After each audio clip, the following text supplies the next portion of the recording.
गुरुभ्यो नमः। नमस्काराः सर्वेभ्यः हृत्पूर्वक स्वागतम्.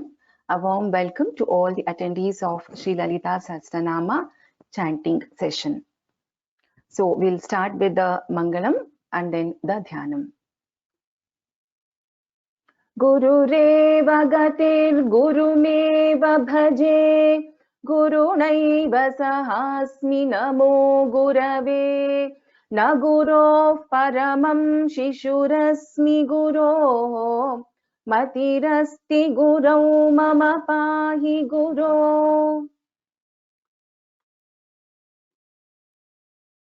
Let us visualize the form of Shri Lalita Parameshwari before we do the Dhyanam.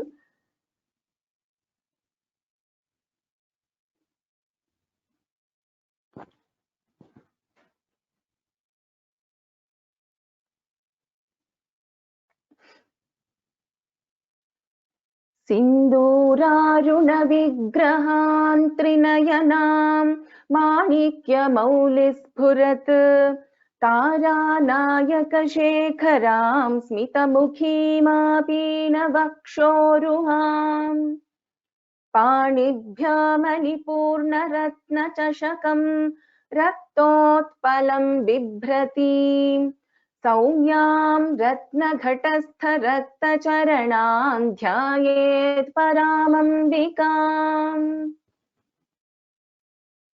श्रीमात्रे नमः. So we'll chant the all the verses which we have learned till yesterday.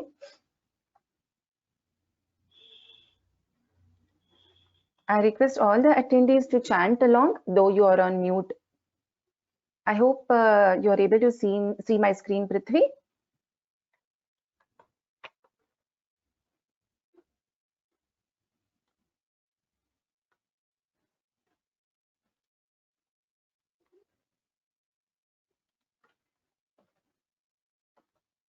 Okay. You are able to see my screen, Prithvi? Yes, ma'am, it is visible. धन्यवादाः. ॐ श्रीमाता श्रीमहाराज्ञी श्रीमत्सिंहासनेश्वरी चिदग्निकुण्डसम्भूता देवकार्यसमुद्यता उद्यद्भानुसहस्राभा चतुर्बाहुसमन्विता रागस्वरूपपाषाढ्या क्रोधाकाराङ्कुशोज्ज्वला मनोरूपेक्षुकोदण्डा पञ्चतन्मात्रसायका निजारुणप्रभापूरमज्जद्ब्रह्माण्डमण्डला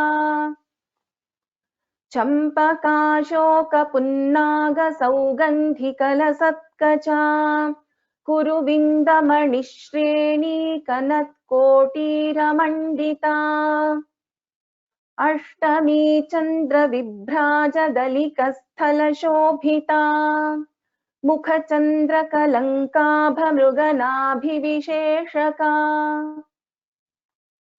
वदनस्मरमाङ्गल्यगृहतोरणचल्लिका वक्त्रलक्ष्मी परिवाहचलन्मीनाभलोचना नवचम्पकपुष्पाभनासादण्डविराजिता ताराकान्तितिरस्कारिनासाभरणभासुरा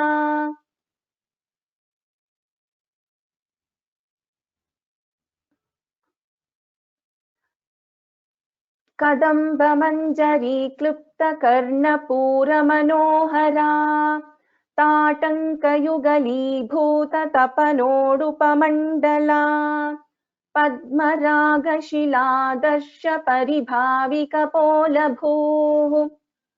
नवविद्रुमबिम्बश्रीन्यक्कारिरदनच्छदा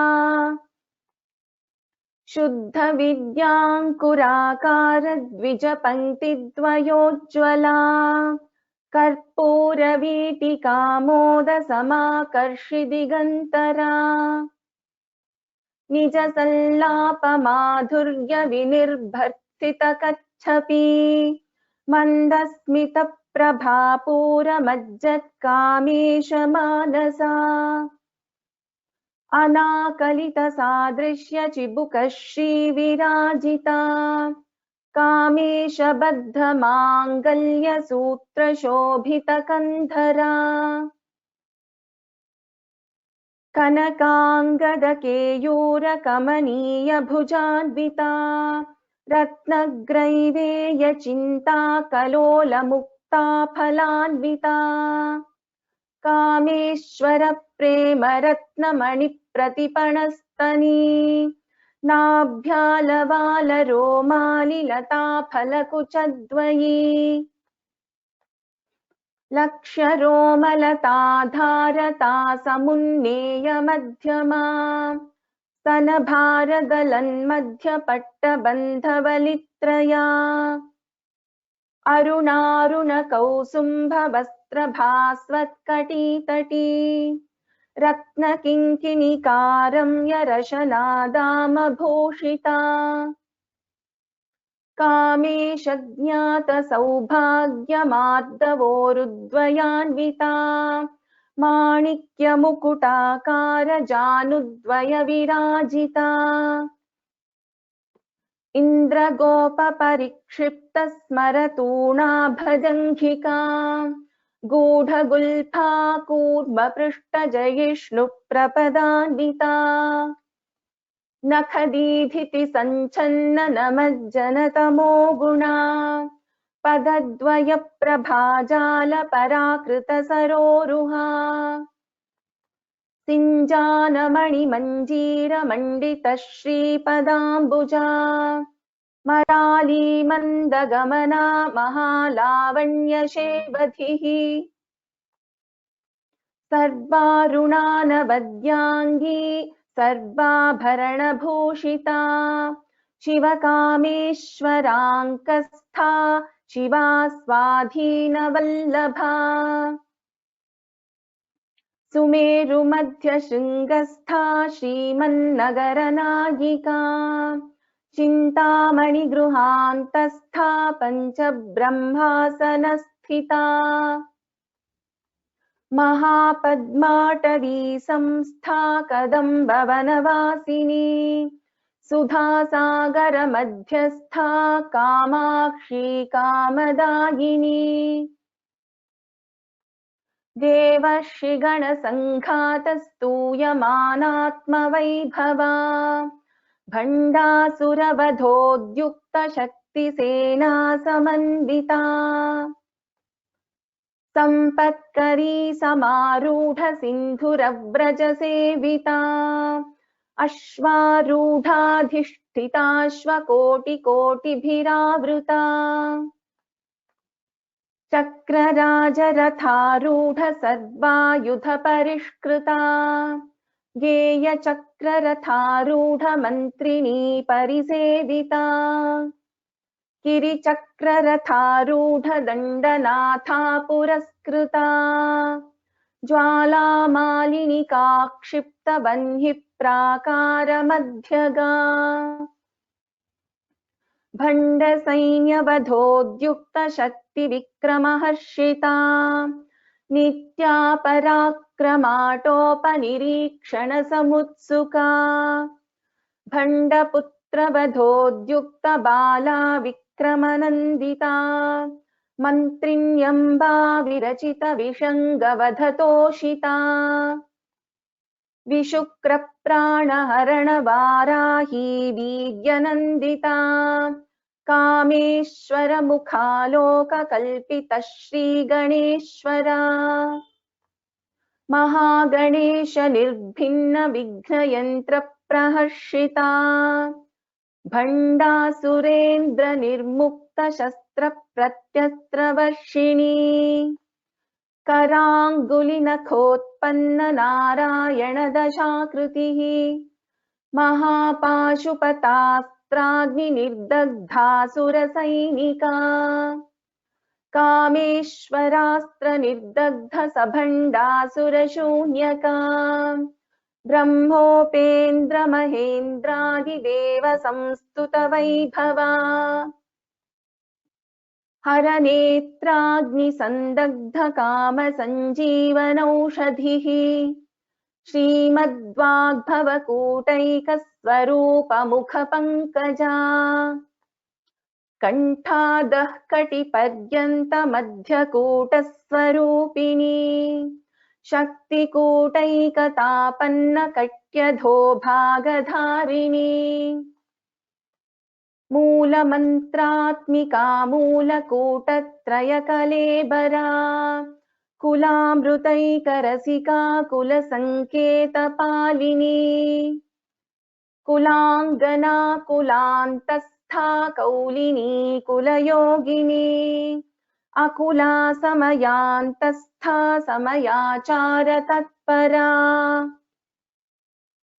मूलाधारैकनिलया ब्रह्मग्रन्थि विभेदिनी मणिपूरान्तरुदिता विष्णुग्रन्थि विभेदिनी आज्ञाचक्रान्तरालस्था रुद्रग्रन्थि विभेदिनी सहस्राराम्बुजारूढा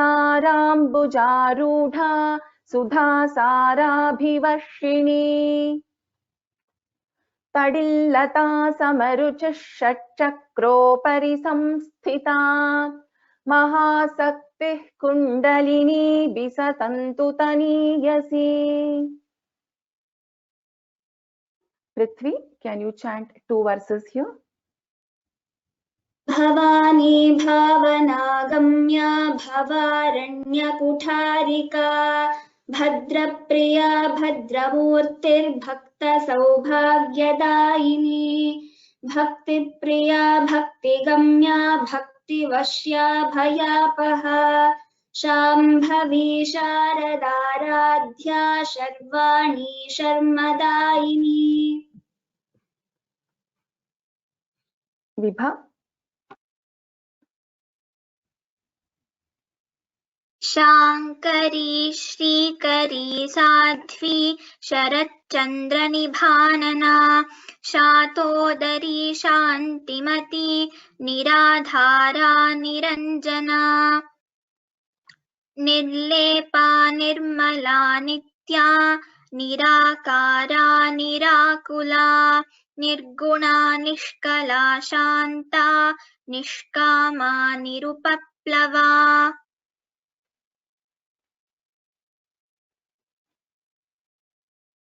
Prithvi. Should I chant the next Yes, one? yes, please. Yes, next 2 verses. नित्य मुक्ता निर्विकारा निष्प्रपञ्चा निराश्रया नित्यशुद्धा नित्यबुद्धा निरवद्या निरन्तरा निष्कारणा निष्कलङ्का निरुपाधिर्निरीश्वरा निरागारागमथनी निर्मदा मदनाशिनी। Vibha, next 2 verses. निश्चिन्ता निरहङ्कारा निर्मोहा मोहनाशिनी निर्ममा ममता हन्त्री निष्पापा पापनाशिनी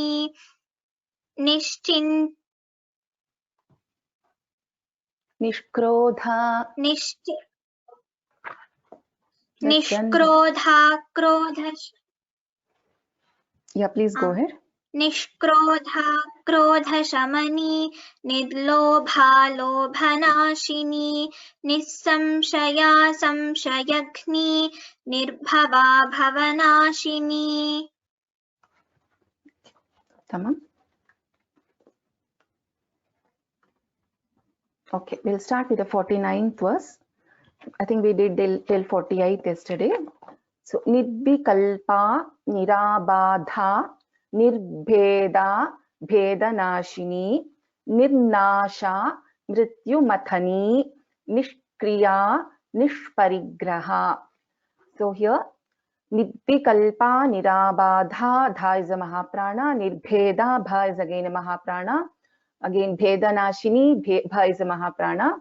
In the second line, mrityumathani, tha is a mahaprana, nishkriya, sha, And then we have a Ditva also. Nishparigraha Sha. Again we have Shanmukha Sha here.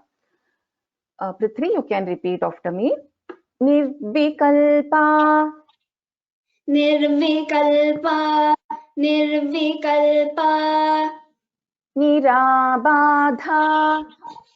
Nirabadha. Nirabadha. Nirbheda. Nirbheda. Nirbheda. Bhedanashini. Bhedanashini. Bhedanashini. Nirvikalpa nirabadha. Nirvikalpa nirabadha. Nirvikalpa nirabadha. Nirbheda bhedanashini. Nirbheda bhedanashini. Nirbheda bhedanashini. Nirvikalpa nirabadha. Nirbheda bhedanashini. Nirvikalpa nirabadha. Nirbheda bhedanashini. Nirvikalpa nirabadha. Nirbheda bhedanashini. Nirnasha. Nirnasha. Nirnasha. Mrityumathani. Mrityumathani. Mrityumathani. Nishkriya. Nishkriya. Nishkriya.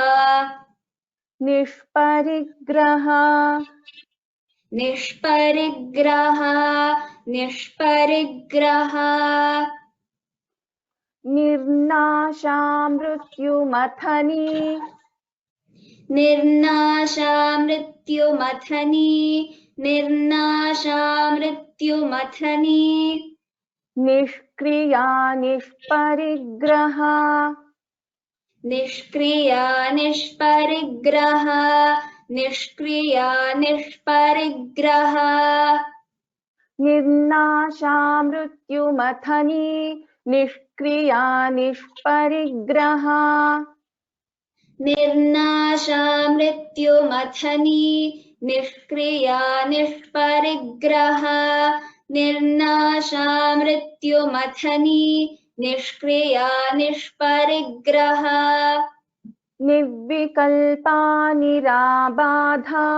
Nirbheda bhedanashini. Nirnasha mrityumathani. Nishkriya nishparigraha. Nirvikalpa nirabadha. Nirbheda bhedanashini. Nirnasha mrityumathani. Nishkriya nishparigraha. Nirvikalpa nirabadha. Nirbheda bhedanashini. Nirnasha mrityumathani. Nishkriya nishparigraha. Uttamam. We'll move to the next verse. Vibha, you can repeat. Nistula Neela Chikura Nirapaya Niratyaya Durlabha. Bha is a Mahaprana. Durgama Durga Dukkha-hantri Sukha-prada. So Dukkha Kha is a Mahaprana and it is also after the Visarga. So Dukkha-hantri Sukha-prada. So Kha is a Mahaprana. Nistula. Nistula. Nistula. Neela Chikura. Neela Chikura. Neela Chikura. Nirapaya. Nirapaya. Nirapaya. Niratyaya.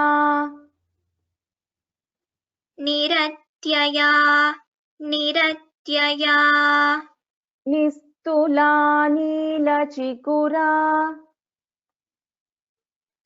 निस्तुला नीलचिकुरा निस्तुला नीलचिकुरा निरपाया निरत्यया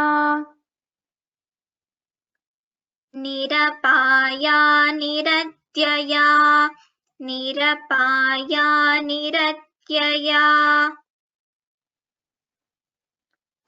दुर्लभा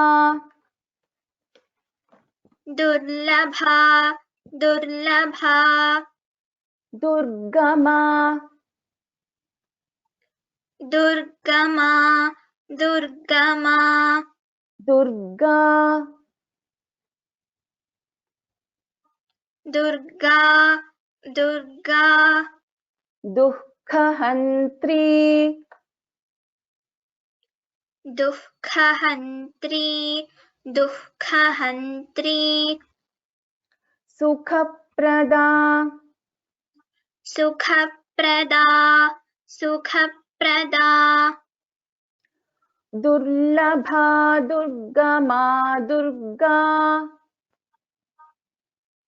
दुर्लभा दुर्गमा Durga दुर्लभा दुर्गमा Durga दुःखहन्त्री सुखप्रदा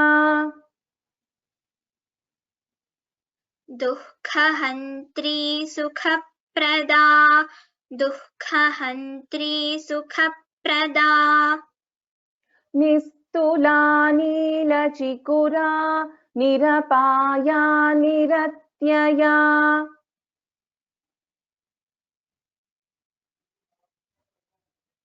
Yes, please.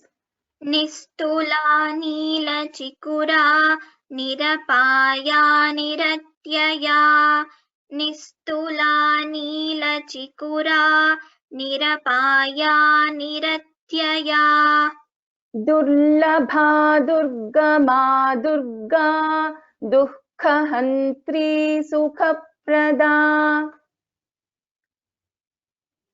दुर्लभा दुर्गमा Durga दुःखहन्त्री सुखप्रदा दुर्लभा दुर्गमा Durga दुःखहन्त्री सुखप्रदा निस्तुला नीलचिकुरा निरपाया निरत्यया दुर्लभा दुर्गमा Durga दुःखहन्त्री सुखप्रदा निस्तुला नीलचिकुरा निरपाया निरत्यया दुर्लभा दुर्गमा Durga दुःखहन्त्री सुखप्रदा निस्तुला नीलचिकुरा निरपाया निरत्यया दुर्लभा दुर्गमा Durga दुःखहन्त्री सुखप्रदा. Tamam. So we have almost 1, 2, 3, 4. Drisula, Neelachikura, Nirapaya, Niratyaya, Durlabha, Durgama, Durga, Dukkahantri, Sukhaprada. So we have 9 names in this one verse. Dushta Dura, Durachara Shamani, Dosha Varjita. So Sha, Shanmukha, Sha. And we have again Dosha Varjita, Sha is Shanmukha Sha. Sarvajna, Sandra Karuna, Samanadhika Varjita. Dha is a Mahaprana here. Prithvi, please repeat. Dushta Dura. Dushta Dura, Dushta Dura. Durachara Shamani. Durachara Shamani, Durachara Shamani. Dosha Varjita. Dosha Varjita, Dosha Varjita. दुष्टदूरा दुराचारशमनी दोषवर्जिता दुष्टदूरा दुराचारशमनी दोषवर्जिता दुष्टदूरा दुराचारशमनी दोषवर्जिता Sarvagya Sarvagya Sarvagya सान्द्रकरुणा सान्द्रकरुणा सान्द्रकरुणा समानाधिकवर्जिता समानाधिकवर्जिता समानाधिकवर्जिता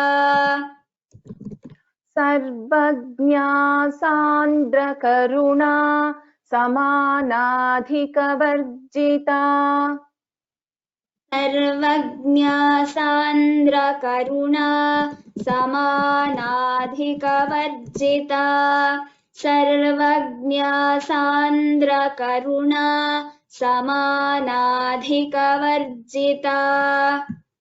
दुष्टदूरा दुराचारशमनी दोषवर्जिता Sarvagya सान्द्रकरुणा समानाधिकवर्जिता दुष्टदूरा दुराचारशमनी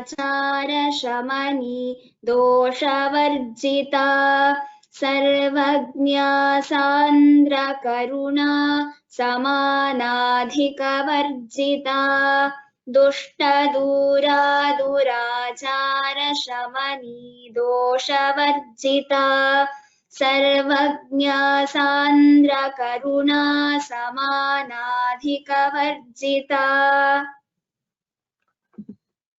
Uttamam. We'll move to the next verse. Before that, in this we have Dushtadura, Durachara Shamani, Doshavarjita, Sarvajna, Sandra Karuna, Samanadhika Varjita. So we have 6 names totally here.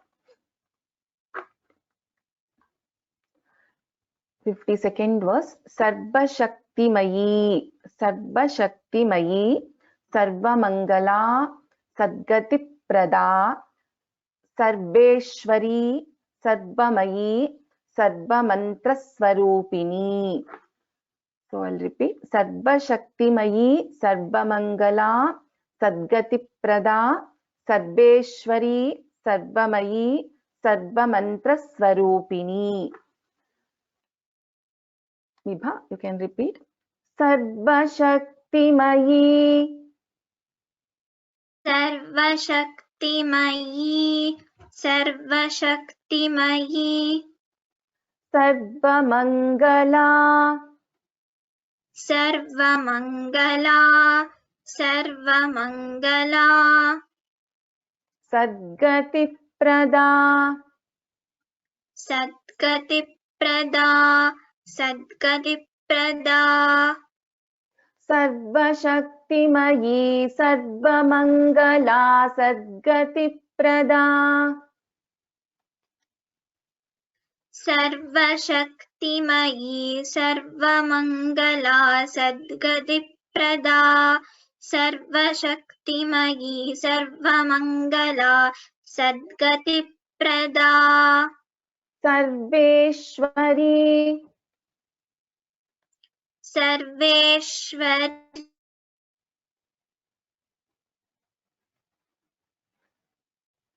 not able to hear you, Vibha. I don't know if it is network issue at my end.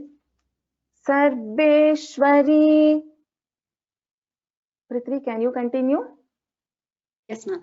Sarveshwari, Sarveshwari, Sarvamayi, Sarvamayi, Sarvamayi, Sarvamantraswarupini, Sarvamantraswarupini, Sarvamantraswarupini, Sarveshwari, Sarvamayi, Sarvamantraswarupini, Sarveshwari, Sarvamayi, सर्वमन्त्रस्वरूपिणी Sarveshwari सर्वमयी सर्वमन्त्रस्वरूपिणी सर्वशक्तिमयी सर्वमङ्गला सद्गतिप्रदा सर्वेश्वरी सर्वमयी सर्वमन्त्रस्वरूपिणी सर्वशक्तिमयी सर्वमङ्गला सद्गतिप्रदा सर्वेश्वरी सर्वमयी सर्वमन्त्रस्वरूपिणी सर्वशक्तिमयी सर्वमङ्गला सद्गतिप्रदा Sarveshwari सर्वमयी सर्वमन्त्रस्वरूपिणी. So we have 6 names in this particular verse. We go to the 53rd verse. Sarva yantratmika sarva tantra rupa manonmani maheshwari mahadevi mahalakshmir mrudapriya. Sarva yantratmika sarva tantra rupa manonmani Maheshwari, Mahadevi, Mahalakshmi, Mrudapriya. Prithvi, you can only continue. I'm not sure if Vibha is back. Sarvayantratmika. Sarvayantratmika. Sarvayantratmika. Sarvatantra Rupa. सर्वतंत्र रूपा सर्वतंत्र रूपा मनोन्मनी मनोन्मनी मनोन्मनी सर्वयंत्रात्मिका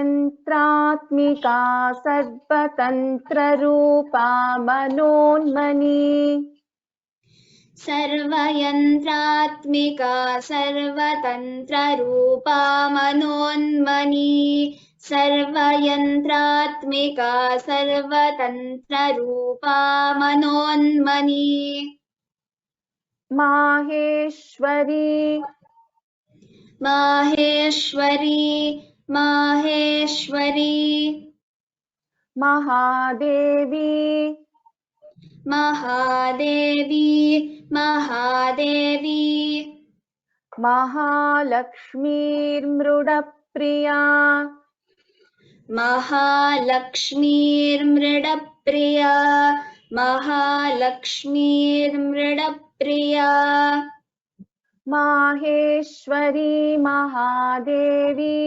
महालक्ष्मीर्मृडप्रिया माहेश्वरी महादेवी महालक्ष्मीर्मृडप्रिया माहेश्वरी महादेवी महालक्ष्मीर्मृडप्रिया सर्वयंत्रात्मिका सर्वतंत्ररूपा मनोन्मनी माहेश्वरी महादेवी महालक्ष्मीर्मृडप्रिया सर्वयंत्रात्मिका सर्वतंत्ररूपा मनोन्मनी माहेश्वरी महादेवी महालक्ष्मीर्मृडप्रिया सर्वयंत्रात्मिका सर्वतंत्ररूपा मनोन्मनी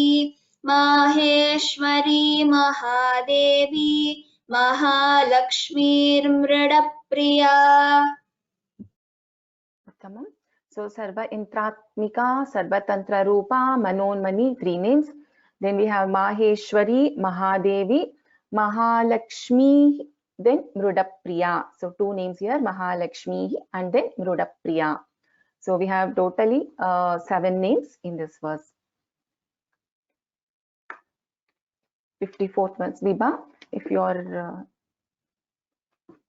available, you can. I'm here. Yeah, you are audible.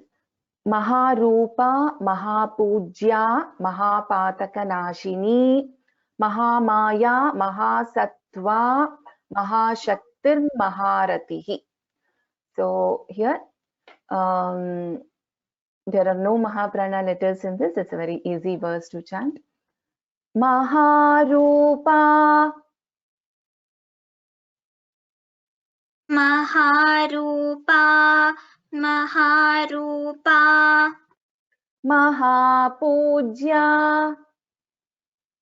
Mahapujya, Mahapujya, Mahapatakanashini. Mahapatakanashini, Mahapatakanashini, Maharupa, Mahapujya, Mahapatakanashini. Maharupa, Mahapujya, Mahapatakanashini, Maharupa, Mahapujya, Mahapatakanashini, Mahamaya. Mahamaya, Mahamaya, Mahasattva. Mahasattva, Mahasattva, Mahashaktirmaharatihi. Mahashaktirmaharatihi, Mahashaktirmaharatihi, Mahamaya, Mahasattva, Mahashaktirmaharatihi. Mahamaya, Mahasattva, Mahashaktirmaharatihi, Mahamaya, Mahasattva, Mahashaktirmaharatihi, Maharupa, Mahapujya, Mahapatakanashini. Mahamaya, Mahasattva, Mahashaktirmaharatihi. Maharupa, Mahapujya, Mahapatakanashini, Mahamaya, Mahasattva, Mahashaktirmaharatihi, Maharupa, Mahapujya, Mahapatakanashini, Mahamaya, Mahasattva, Mahashaktirmaharatihi. Tamam. So here we have three names in the first line, and in the second line we have Mahamaya, Mahasattva, then Mahashaktihi, Maharatihi, two names here. So Mahashaktihi, Maharatihi. So totally we have 7 names of Lalitambika. 55th verse. Mahabhoga, Bha is a Mahaprana. Mahaishwarya, Mahaishwarya, Mahavidya, Mahabala, Mahabuddhir, Mahasiddhir, Mahayogeshwareshwari, Mahabuddhihi. So the and the. Alpa prana da is also there, Mahaprana the is also there. So Mahabuddhi. So if we split, this will be Mahabuddhihi, Mahasiddhihi, Mahayogeshwareshwari. So together we chant it as Mahabuddhir, Mahasiddhir, Mahayogeshwareshwari. Prithvi, you can repeat. Mahabhoga, Mahabhoga, Mahabhoga, Mahaishwarya, Mahaishwarya, Mahaishwarya, Shamyatam. Shamyatam. Mahavidya, Mahavirya, Mahavirya, Mahabala, Mahabala, Mahabala, Mahabhoga, Mahaishwarya, महावीर्या महाबला महाभोगा महेश्वर्या महावीर्या महाबला महाभोगा महेश्वर्या महावीर्या महाबला महाबुद्धिः महाबुद्धिः महाबुद्धिः महासिद्धिः महासिद्धिः महासिद्धिः महायोगेश्वरेश्वरी महायोगेश्वरेश्वरी महायोगेश्वरेश्वरी. So now I will join and chant. महाबुद्धिर्महासिद्धिर्महायोगेश्वरेश्वरी महाबुद्धिर्महासिद्धिर्महायोगेश्वरेश्वरी महाबुद्धिर्महासिद्धिर्महायोगेश्वरेश्वरी महाभोगा महैश्वर्या महावीर्या महाबला महाबुद्धिर्महासिद्धिर्महायोगेश्वरेश्वरी महाभोगा महेश्वर्या महावीर्या महाबला महाबुद्धिर्महासिद्धिर्महायोगेश्वरेश्वरी महाभोगा महेश्वर्या महावीर्या महाबला महाबुद्धिर्महासिद्धिर्महायोगेश्वरेश्वरी. So in this Mahabhoga, Mahaishwarya, Mahavirya, Mahabala, 4 names. Here Mahabuddhihi is one name, Mahasiddhihi is another name, and Mahayogeshwareshwari is another name. So we have totally 7 names. Though in the second line there are 3 different names, we will be chanting it together only. We move to the next verse, 56th. Mahatantra, Mahamantra, Mahayantra, Mahasana, Mahayagakramaradhya, Mahabhairava Pujita. So in the second line, Dha is a Mahaprana and Mahabhairava, Bha is a Mahaprana. Vibha, you can repeat after me. Mahatantra, Mahatantra, Mahatantra, Mahamantra, Mahamantra, Mahamantra, Mahayantra, Mahayantra, Mahayantra, Mahasana,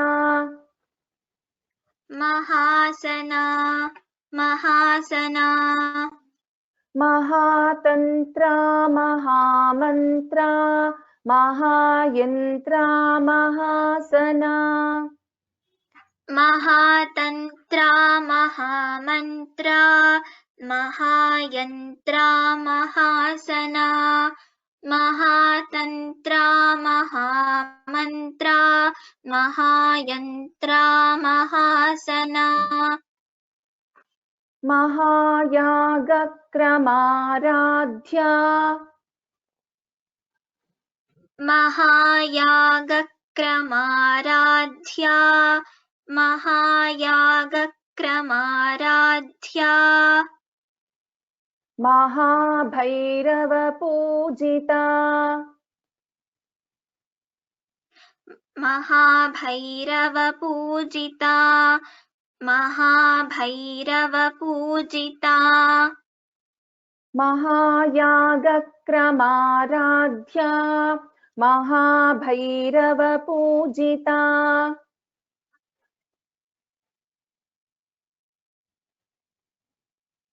Vibha.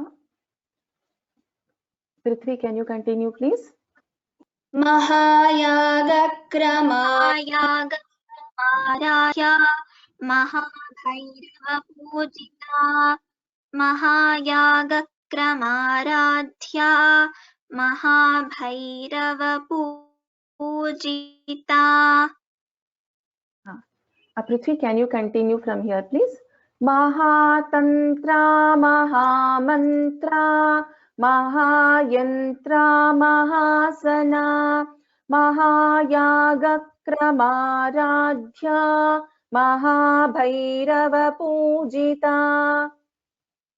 महातन्त्रा महामन्त्रा महायन्त्रा महासना महायागक्रमाराध्या महाभैरवपूजिता महातन्त्रा महामन्त्रा महायन्त्रा महासना महायागक्रमाराध्या महाभैरवपूजिता. Uttamam. So in this Mahatantra, Mahamantra, Mahayantra, Mahasana, 4 names, and Mahayagakramaradhya is one name, and Mahabhairava Pujita is another name. So we will do one more verse and stop. Maheshwara Mahakalpa Mahatandava Sakshini Mahakamesha Mahishi Mahatripura Sundari. So here in the second line, first pada, there is Shanmukha Sha. Shanmukha Sha. So Prithvi, you can only repeat, please. Maheshwara. Maheshwara, Maheshwara. Mahakalpa. Mahakalpa, Mahakalpa. Mahatandava Sakshini. Mahatandava Sakshini, Mahatandava Sakshini. Maheshwara Mahakalpa Mahatandava Sakshini. Maheshwara Mahakalpa Mahatandava Sakshini. Maheshwara Mahakalpa Mahatandava Sakshini. Mahakamesha Mahishi. Mahakamesha Mahishi, Mahakamesha Mahishi.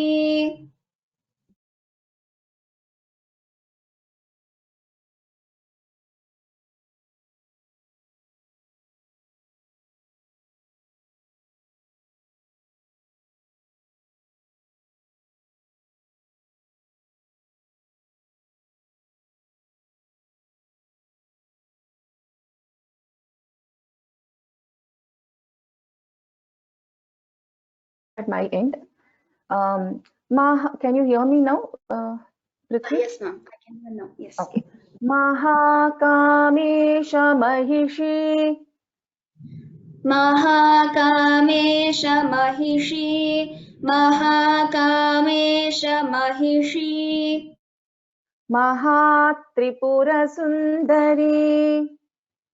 Mahatripura Sundari, Mahatripura Sundari. Mahakamesha Mahishi. Mahatripura Sundari. Mahakamesha Mahishi, Mahatripura Sundari. Mahakamesha Mahishi, Mahatripura Sundari. Maheshwara Mahakalpa Mahatandava Sakshini. Mahakamesha Mahishi. Mahatripura Sundari. Maheshwara Mahakalpa Mahatandava Sakshini. Mahakamesha Mahishi, Mahatripura Sundari. Maheshwar महाकल्प महाताण्डव साक्षिणी महाकामेश Mahishi Mahatripur Sundari. Uttamam. So in this the first line, this is actually Maheshwara Mahakalpa Mahatandava Sakshini. This is one name, so we have to chant this together. Second line, we have two names, Mahakamesha Mahishi and Mahatripura Sundari. I thank you, Vibha and Prithvi. I request the attendees to raise their hands for chanting. I'll call out only 5 names today. Because I think we are running short of time. Tomorrow we'll keep more time for attendee chanting. Mahalakshmi Bhagini, I have unmuted you. Can you chant from 41st verse, the first 41st verse? Bhavani, Mahalakshmi Bhagini, you there? I can't hear. Okay. Geeta Bhagini.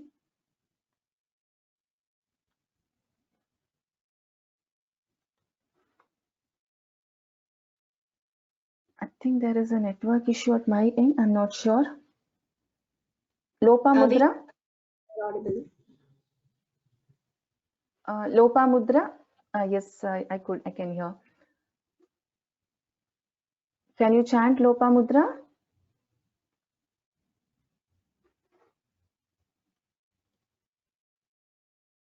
Is my voice audible, Prithvi? Yes, ma'am, you are audible. I can hear you. Okay. Lopamudra, do you want to chant? You have unmuted, but we are not able to hear you. Okay. We call somebody else. Srilatha Bhagini. Bhagini. Srilatha Bhagini. Yes, ma'am. Namaste. Can you chant Namaste? Okay. Bhavani bhavanagamya bhavaranyakutharika bhadrapriya bhadramurtir bhakta saubhagyadayini. Uttamam. Dhanyavadaha. bvgs at gmail.com. I've unmuted you. bvg. Namaste Bhagini. Namaste. Can you chant this verse? Bhakti Priya. Bhakti Priya Bhakti Gamya Bhakti Vashya Bhayapaha Shambhavi Sharadharadhya Sharvani Sharmadhaini. Okay, I'll repeat. I'll chant. You can repeat after me. Bhakti Priya Bhakti Gamya. Bhakti Priya Bhakti Gamya Bhakti Vashya Bhayapaha. Bhakti Vashya Bhayapaha Shambhavi Sharadaradhya. Shambhavi Sharadharadhya Sharadharadhya. Dha is a Mahaprana. Radhya, Aradhya. Sharadharadhya. Sharadharadhya Sharvani. Sharvani Sharmadayini. Sharmadayini. Dhanyavadaha. You can go on mute. K. Umayyan. Umayyan. Ram Ram. Ram. This verse 43rd. Shankari. Shankari Shrikari Sadhvi Sarachandra Nibhanana Shadodhari Shantimati Niradhara Niranjana. Tamam. Dhanyavadaha Bhagini. Bindu. Bindu Bhagini, I've unmuted you.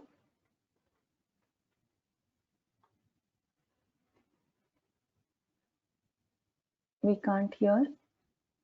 Yes. Ha, Nirlepa. Bindu Bhagini, you're on.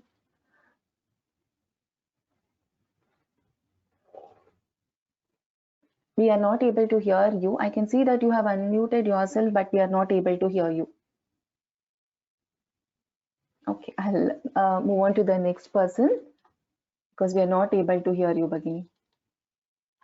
Shankara Narayanan. Ram Bhagini. Ram. Nirlepa nirmala nitya nirakara nirakula nirguna nishkala shanta nishkama nirupaplava. Tamam. Dhanyavadaha Mahodaya.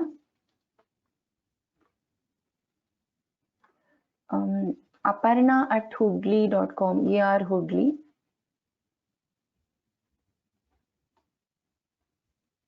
Ram. Ram. One second. Can chant the 45th verse. Nitya Mukta.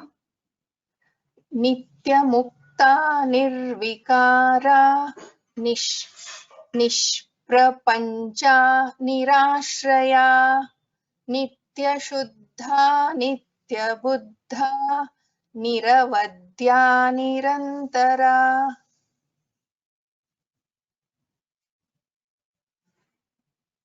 Am I audible? Yeah, yes. I don't know if you heard. Yeah, can you please chant again, please? Yeah. Nitya Mukta Nirvikara Nishprapancha Nirashraya Nitya Shuddha Nitya Buddha Niravadya Nirantara. Dhanyavadaha Bhagini. We will stop here. We'll do the Mangalam.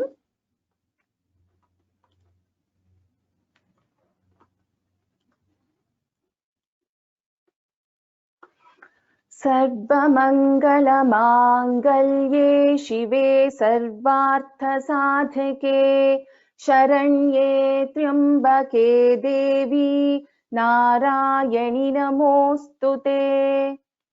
Dhanyavadaha. Look forward to see you all again tomorrow for chanting together. Ram.